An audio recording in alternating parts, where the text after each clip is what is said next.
Hello, I'm Tap G. And I'm Surfer Clock. And welcome to What's the Attraction, where our work is your vacation. Today's episode, is brought to you by Krusty Burger, Springfield's laughiest choice in regulation-free meat products. Remember, kiddies, it's not what you eat, it's where you eat. We should get a sponsor, you said. We should generate cash flow, you said. Hey, I found a perfect sponsor, and you'll give us a 7% discount at his restaurants, you said. Okay, so I'm prone to one stinker of an idea every once in a while. Okay, a lot. How? The last town he took over turned every single one of its residents into permanently jaundiced eccentrics and weirdos. Hey, that was never proven. We settled out of court. And yet, here we are, reviewing the Simpsons ride.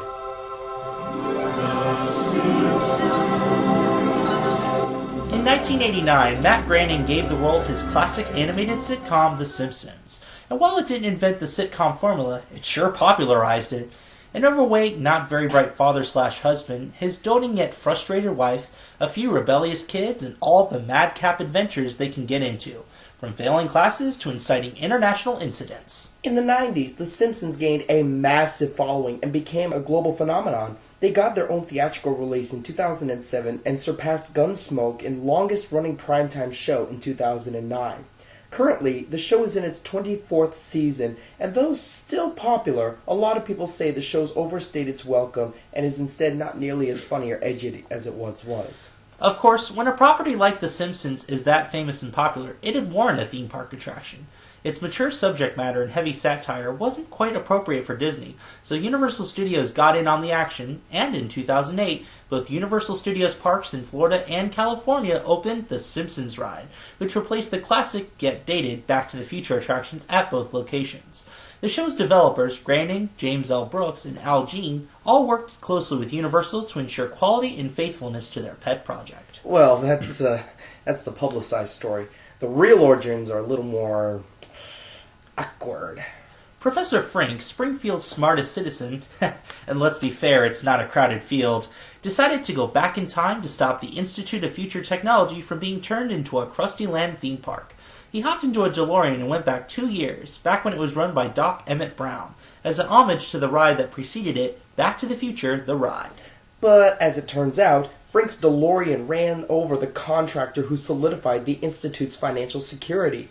Bankrupt, Doc Brown was forced to sell it to, quote, that mercenary clown, Krusty the Clown, who shut it down and opened Krusty Land the theme park and kicked Doc Brown to the curb. But this is only part of the ride's story. What was that? Endorsement timer. This moment was brought to you by Krusty-O's breakfast cereal, now with more flesh-eating bacteria in every box, part of an unbalanced breakfast. Okay.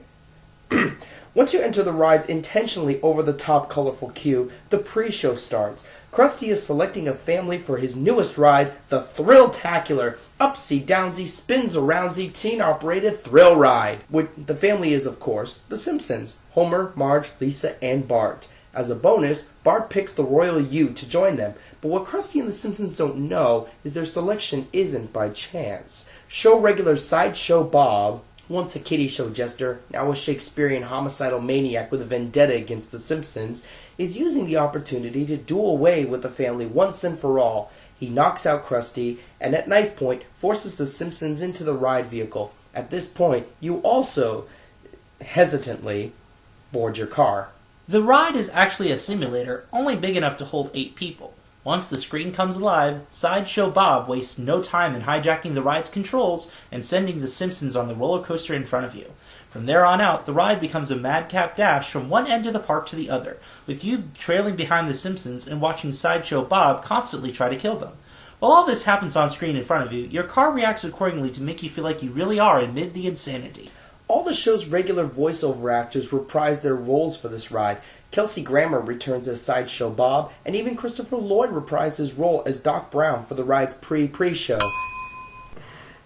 Brought to you by Mr. Sparkle Dishwasher Detergent. For Lucky Best Clean, use Mr. Sparkle. Now, I really like the Simpsons ride. I actually do. It's a lot of fun. It's a madcap adventure. Now, when I first actually got to the ride, I opted out of it because of the claustrophobia warning. I am a trifle claustrophobic.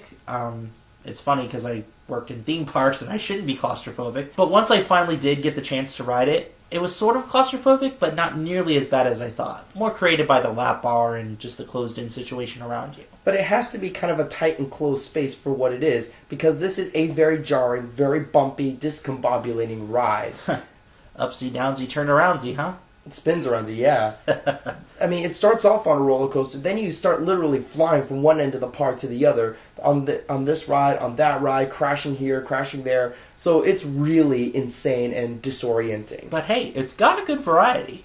It does. I like how it actually makes fun of all three of the big theme parks here in Orlando. Yep, Disney, SeaWorld, and Universal. Not even their own park was exempt from. Let's see, what do they do? They crash in Happy Panda Land with elves, and they're like, I hate that song, Small World, obviously.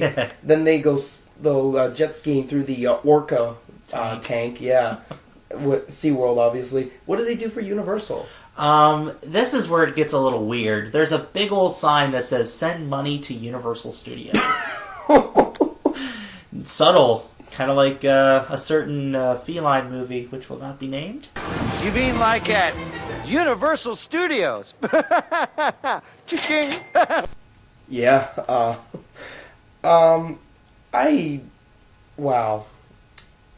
Here's what I like about the ride. I think the CGI is kind of cool, but I kind of wonder, I think it would have been a little bit cooler if it was in the regular 2D animation we're used to seeing on the show. I know it's hard to animate all those different angles because you see everything from every angle, but I don't know, the colors just don't seem to pop as much as they should. Well, they usually pop on the show because of all the outlines and what have you. But there actually was an episode of The Simpsons that did have a 3D Homer and a 3D Bart. Mm-hmm. This was a Treehouse of Horror episode way back when the show was really getting on its legs. And funny too, I assume, right? Yeah, it was still funny back then. Not quite as funny anymore. But, yeah, they actually did. Their Homer sort of steps into this 3D world, and he's kind of trapped there. It actually looks really cool. I think it's come a long way since then. Yeah. Computer animation in general has come a long way since then. And I think the ride looks great in 3D. I really do. I like the show's satire. I like how it's everything we've come to expect from The Simpsons. It's faithful to the show and everything, but the thing I don't like is, I get that it's a wild and crazy ride. I get that's what it's supposed to be, but it needs time to pace itself a little. Because everything is fast, crazy, upside down, you're falling in a pit, you're dashing through water, you're rocketing in the sky. It needs a moment to kind of pause and relax so you can just kind of absorb the shock from the jarring you just had and then move on to the next one. To be honest, I think the Small World parody segment kind of had that a little bit where they're kind of rocking gently in the little boat. But even then it gets back to it. It does have a little bit of a pacing problem, but other than that, I think the story's really solid, and I can definitely forgive its constantly jarring pace just for that alone. Mm-hmm. I'm giving the ride a 2.5 out of 5. Like I said, it's just a lot to deal with. It's very jarring, and there's so much going on that when you're done, you're actually kind of dizzy with all the colors and the bouncing around. But it is as every bit as entertaining as a Simpsons episode, which I must admit I do like from time to time. But I think it could, for my money's worth, I do want something that's a little more fulfilling than just being thrown around and jostled in bright colors. I don't know about you, man, but I always come off that ride feeling pretty satisfied. I'm going to go ahead and give it a 3.5 out of 5. This discussion and subsequent rating brought to you by Moe's Tavern, home of the Flamin' Moe. Fans of The Simpsons will absolutely love this ride. It has every bit of the show's zany, biting satire we've come to enjoy for the past 20 plus years. But it is a jarring, rough ride. This is meant for teens and young adults. Nothing about it is really questionable in terms of taste, but it's a bit violent in its movement, and kids may not get a lot of the jokes. Now it's time for the restrictions! Woohoo! If you're pregnant, have heart conditions, back or neck problems, or motion sickness, we strongly suggest that you skip this adventure. If you're prone to seizures or sensitive to fog effects, or if you had surgery recently, we, again, suggest that you not ride it.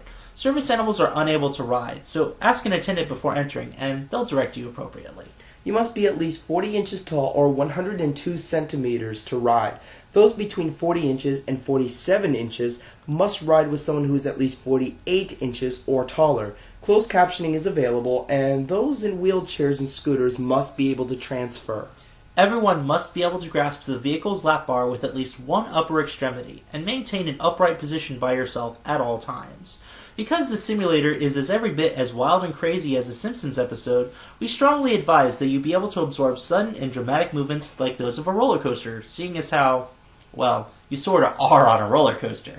You must be able to negotiate a 10-inch high barrier into the ride vehicle either independently or with a companion, and you must also have a lap that reaches to your knees to help stabilize you in your seat. Whew, who wrote all these restrictions? Mr. Burns' lawyers? These safety reminders brought to you by Quickie Mart. Convenience always, freshness never. Ugh! It, these stupid ads. No, not anymore. I'm not doing these anymore. No more. I can't do it. Me neither. I quit. Too bad, boys. Read the fine print. You signed on to do 54 episodes with me. It's an unbreakable contract. Give me that.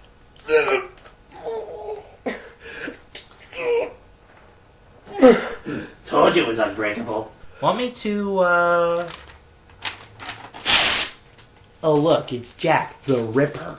You think that's funny, you schlemiels? I'll sue you for everything you haven't got. Or there's a poor schlock in Bikini Bottom who's been selling burgers under the crusty name for over 10 years, and he's got way deeper pockets. Why that bottom feeder? He'll feel the sting of my lawyer's vengeance. Bullet dodged. So until next time, I'm Surfer Clock, And I'm Tap G. and thanks for listening to our ad-free, For now, podcast. What's the attraction? where all work is your vacation. Come on, to the couch.